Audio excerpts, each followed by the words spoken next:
Plusieurs des employés de première ligne dans les services essentiels et qui sont au front au péril de leur vie pour soigner les aînés dans les CHSLD et centres pour aînés sont des migrants, des réfugiés, des demandeurs d'asile ayant emprunté le chemin Roxham.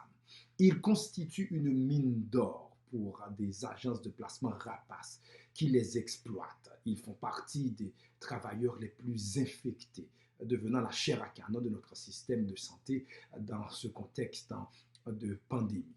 Ils ne bénéficient pas des mêmes protections que les autres travailleurs quand ils sont victimes d'un accident de travail. Leurs enfants sont exclus des services de garde subventionnés, sauf pendant la courte période dite d'urgence. Ces employés ont un statut migratoire précaire et vivent tourments et incertitudes quant à un risque de déportation, donc sitôt la pandémie passée. Le premier ministre du Québec les appelle des anges gardiens. Le premier ministre du Canada salue leurs contributions humanitaires exceptionnelles. Aucun de ces deux gouvernements ne s'engage à régulariser leur statut. Ces travailleurs sous-payés et exploités, vivant un stress insoutenable, mais qui restent quand même au front jour après jour, en soignant nos aînés au péril de leur vie, méritent leur résidence permanente.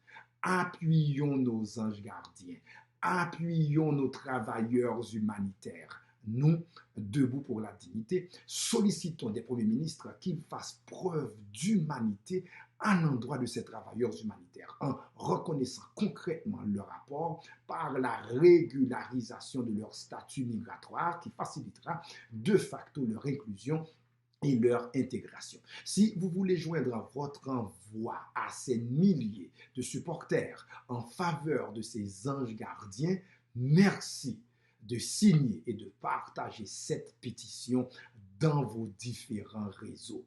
Ensemble, c'est possible. Ensemble, c'est possible.